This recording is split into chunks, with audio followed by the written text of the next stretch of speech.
Hey, good evening, y'all. Good evening. I am back again to share what's on the heart of the Father. This is day 5 of heart work. And heart work, again, if you don't know, is just the art of preparing your heart for purpose. It's the art of hearing God's heart for you. And many of us want to walk in purpose. We want to walk in impact. We want to walk in a life of promise and live those bigger dreams that God has placed on the inside of us. But oftentimes we don't really know how to hear God clearly enough to even see what those plans look like. And I know we talked about yesterday, we talked a little bit about how to get a vision for your promise, like what that looks like. How do you even go about it? And I shared with you all yesterday that in order to get a vision, you got to seek God. You got to seek the Lord. He's the only one who knows your future. He's the only one that knows your present and knows every step in between. He's the only one who can give you the correct vision for your life and for your future. So when I was asking God today, like, what's on your heart for your daughters today? Like, what are you thinking? What do we want to share? Because you know it's 11:30. I'm getting on here late and I don't want to be on here all day.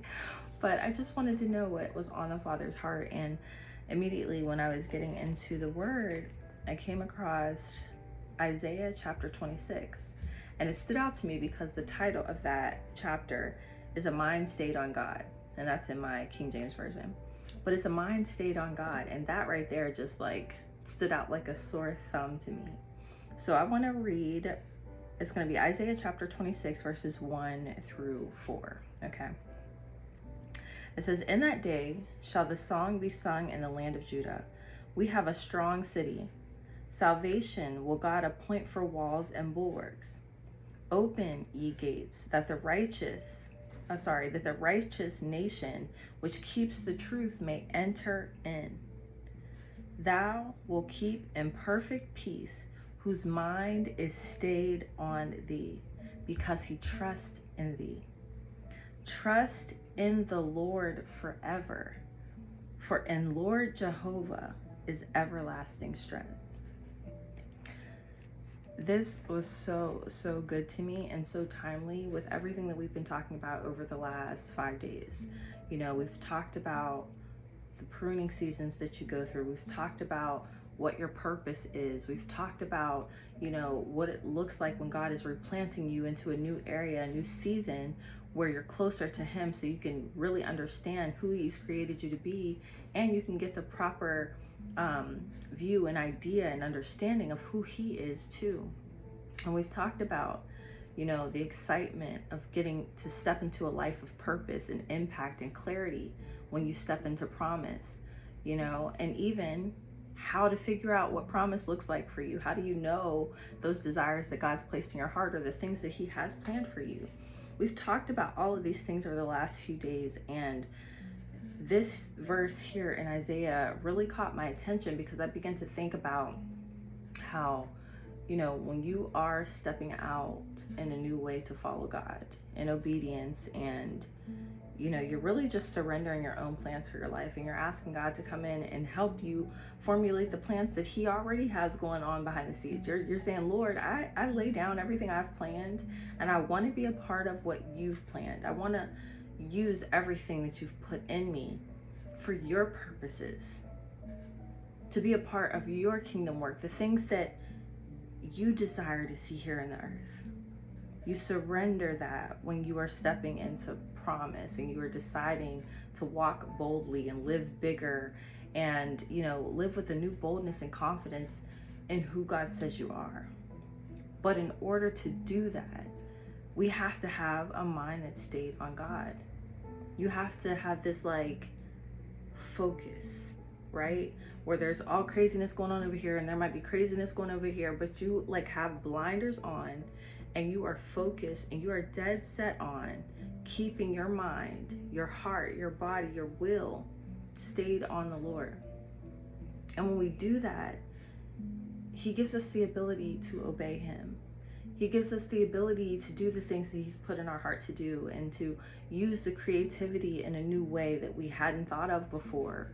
You know, he begins to highlight and illuminate parts of our character, parts of our creativity, parts of our identity that we've let lie dormant for entirely too long.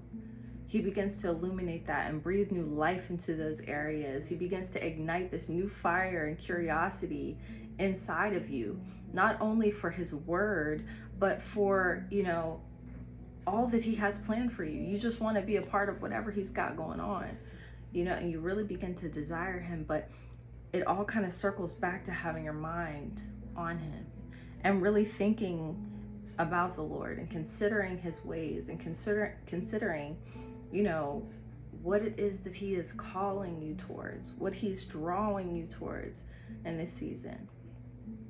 And I thought, as I was reading this verse in Isaiah, that it's timely. Because, when you're walking this thing out, right, you're walking by faith, sometimes it doesn't feel so peaceful. It can be a little scary. It can be a little hard sometimes when you're walking by faith. So to know that, as we're keeping our mind on the Lord, that he'll keep in perfect peace those who keep their mind on him. So it's like when you don't have peace about the next step and you're uncertain about what your future looks like and you're not sure exactly how to get out of your current situation, but you feel this stirring, you feel this unrest, and you know that you're supposed to make a move. It's like, what do you do? What do you do next when you're uncertain of how to move forward, but you know you can't stay where you are? The answer is keep your mind on God. Keep your heart on him. Keep asking him. Keep seeking him. Ask him what he's doing that you aren't even aware of yet. Ask him to be a part of those things. Say, Lord, invite me in. Father, I want to be a part of what you're doing. I'm trying to keep my mind on you. I don't want to worry about this. I don't want to worry about that. I don't want to try to figure everything out on my own and map my own path forward. I want to ask you and seek you for the plans for my life. And as you do that, you will have peace because the pressure is off. The pressure on your shoulders, that pressure that you put on to have it all figured out, to have everything done perfectly, to have your life mapped out just so, that pressure is taken off. You can just breathe, right? Because you can give God that weight. And when you decide to keep your mind on him, you're essentially saying, Lord, I don't have it all together, but I'm going to trust that you do. So I'm going to keep my mind on you instead of worrying about everything else and trying to figure everything out in my own strength and my own power. But I'm going to rest in you. And when we do that, God gives us peace. He gives us this peace that we don't get from any other area. It's a peace that you have that you don't even get, even if you did have all the plans mapped out. Because this peace is God-given, and it's a peace that the world doesn't give, which means your job can't give you this kind of peace.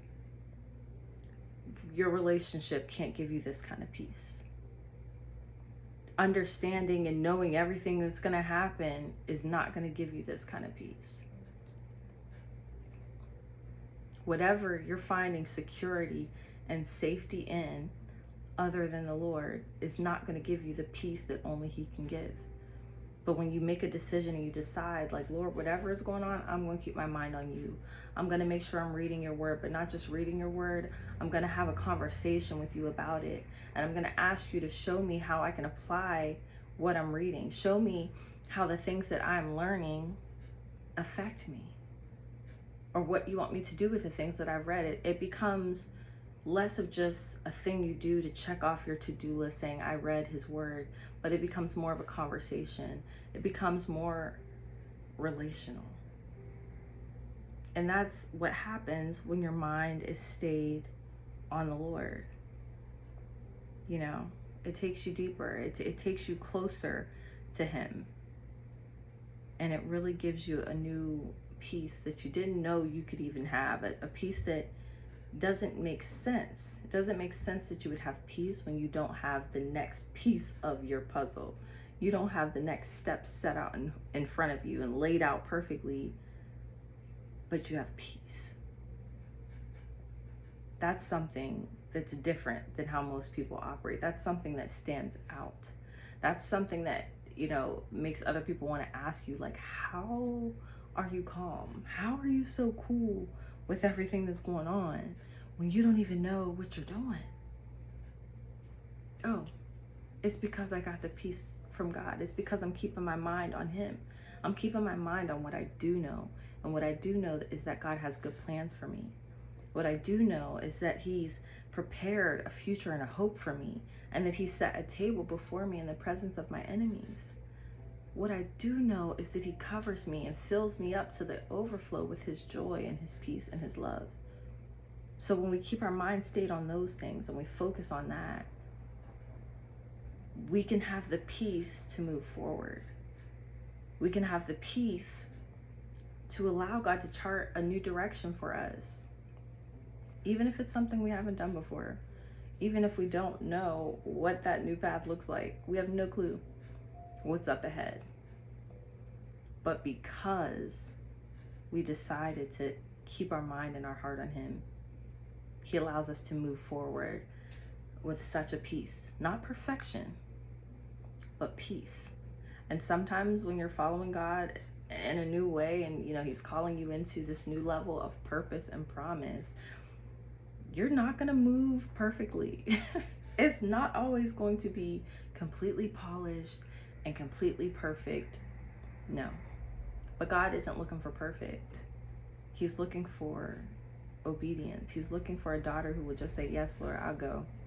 Yes, Lord, I'll start the business. Yes, Lord, I'll encourage the women that you've called me to. Yes, Lord, I'll write the book. Yes, Lord, I'll raise the children. Yes, Lord, I'll honor the husband.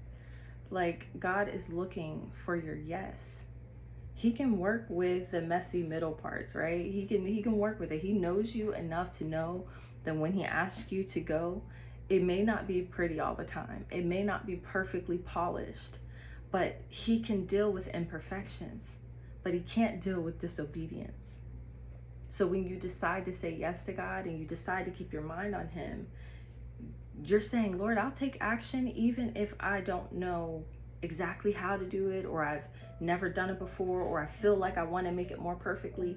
But you're saying, Lord, I'll take action even if the action is imperfect. I'm going to move because I heard you say move, and I want to be in alignment with you, and I want to keep my mind on you as I do it. God can work with that. He can work with that. You don't have to be perfect. You don't have to have all the answers. You don't have to know exactly what it looks like. You just need really to know him. The more you know God, the more you spend time in his presence and time with your mind stayed on him, the more confidence you will have to move forward. And you will feel this grace that he's giving you to be able to move and still, like, okay, maybe I'm mess it up a little bit. Maybe I'm not going to get it just right all the time, but you'll know that you have this grace from the Father to do the things he's calling you to do because you know him and you know his heart. And at the end of the day, if you don't know nothing else about your future or nothing else about how to get out of your present, when you know the Lord, you know that he loves you so much. You know that his heart is always for you and to bring you into a prosperous land, to make you prosper, to make you multiply, to make you fruitful. When you know the Lord, you know that his plans are good for you.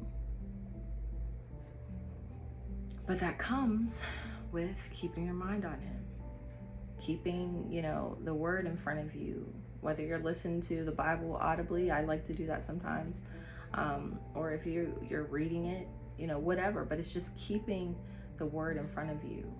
And it's cool to listen to other people and all the things and get edified by other people, but there's something special about, getting your Bible, getting in your word and saying, Lord, talk to me. Talk to me. Make your word come alive to me. Help me to see you in a new way when I read, so that my mind does stay on you all day. So that when I read something, that you pique my interest or you spark my curiosity in such a way that throughout the day I'm talking to you about it. I'm asking you questions, and I'm trusting that as I keep my mind on you, that you're filling me up, that you are healing my body, that you are restoring my mind, that you are encouraging my heart, that you are replenishing every area that feels empty. But that happens, again, when we keep our mind stayed on him. So y'all, I said I wasn't going to be out here long tonight, so I am going to make this quick. I really just wanted to hop on and just share the heart of the Father with you. and to share with you that, like, as you keep your mind on him, that's going to be the easiest way to be able to hear him more clearly. The more you're focused on him, the more you're reading his word, it's like you start to learn his voice and you learn how he speaks to you. And honestly, that's the biggest key to being able to walk in a new level of impact and promise and purpose for your life, a new level of clarity, and just feeling full in the very things that you're putting your hands to. That happens when you learn to hear God clearly. When you hear him and know him, then you're able to act on the things that you hear. You're able to take the next step in obedience because you hear the Lord clearly. And you know confidently that you do because you've been reading his word and you know his voice. This is what heart work honestly really comes down to. I know y'all hear me use that term a lot, but God gave that to me because, for me specifically, with, how God's made me, I'm very in tune to things of the heart, and I also happen to love art. So the fact that they rhyme too is just kind of perfect. But even in that heart work, the word heart itself, it automatically makes me think of, of course the heart, but also hearing. And the word heart is hear, and also in the word heart is ear. And these are things that God constantly talks to me about as far as being able to hear him clearly, being able to hear the Father's heart, and doing this in a way that, uses my unique giftings of art, being creative. It's like God wrapped it all in one for me and put this together in heart work. And part of what he's called me to do since leaving dentistry is to serve his daughters. He's called me to serve you in a way that helps you to hear him clearly. And really, that's what heart work kind of cultivates and brings together for me. It's the art of hearing his heart. His heart for your life, his heart for your family, his heart for your future, his heart for your promises. And when we begin to hear him clearly and we begin to hear what's on the Father's heart concerning us, it completely changes the trajectory of our lives. It changes how we see ourselves. It changes what we think we are able to do and be in this world. So this heart work thing is something special. And, I've been talking a little bit about it over these next few last days, that God's been calling me to pour into his daughters in a new way and just offer something different, offer something different so that I can really genuinely help you get to where it is God is calling you to. I want to help you hear God clearly. So starting in February, I'm not sure of the date just yet, but starting in February, I am going to be offering like a one-on-one coaching session. It's going to be free. And I'm going to do this for 5 days. So it's going to be 5 days of one-on-one for probably like 30 minutes, nothing crazy. But 5 days one-on-one for about 30 minutes. I want to be able to allow you space to share. What are the areas that you're getting stuck? Are you having difficulty hearing God? Do you need help with walking in your purpose or stepping into promise? Are you already in a season of transition where God is pivoting you from one area to something completely different that you've never done before, and you just need someone who's walked through that already? You need to be able to talk to someone and maybe ask some questions about what you're currently walking through so that you can get to where God is sending you. Whatever it is, wherever you find yourself between there, if God is uprooting you out of one season, or he's replanted you somewhere new, or maybe you are walking through a pruning season and you like, girl, help me. Whatever it is, I want to be able to help. So that's the essence of what I will be offering this February, since it's my birthday month. And of course, it's like, the month of love. It's just so funny how God does things. I'm like, Lord, he just be putting stuff together. But whatever it is, it's going to be hard work, because I think it's important to, just to be able to hear the heart of the Father concerning your life. And I want to help you do that however I can. So I want you to keep on the lookout for that. If that seems like something you would be interested in, go to fullcirclefaith.com, click join, just put in your email address. If you want to leave me a little comment or a little note, just put heart work, in the comments, so that I know that that's what you're kind of interested in. Or you can put one-on-one, either way. But just drop your email address there, and you will be the first to know when I officially drop my one-on-one coaching, and just to be able to help you however I can to walk through those difficult seasons when God is doing something new in you and you're like, I don't have a clue. But anyways, y'all, this is all I wanted to get on and share for today. I pray that it encourages you to keep your mind on God, not on the worry, not on what you don't know, not on what's going to happen tomorrow, not on what's going to happen a year from now. But I encourage you to keep your mind on Him. Keep your mind on the Lord. Ask Him to help you. Ask Him to help you keep your mind on Him. Ask Him to give you something specific for you. And open His Word and begin to read it, and you will see God will answer. I'm telling you, when you seek Him out, He's definitely going to come through. All right, so this has been an awesome 5 days. I'm so thankful that you came to tune in or jump in here and just kind of check out what, God had to say to you. And I pray that it hits your heart in such a way that, you're compelled to act. You're compelled to reach out, to seek Him more and see what else He has for you, what else is on His heart for you. All right, y'all, I'm going to hop off here, but I just pray that you have a blessed rest of your evening or morning, wherever you find yourself, and know that God loves you so, so much. All right, bye.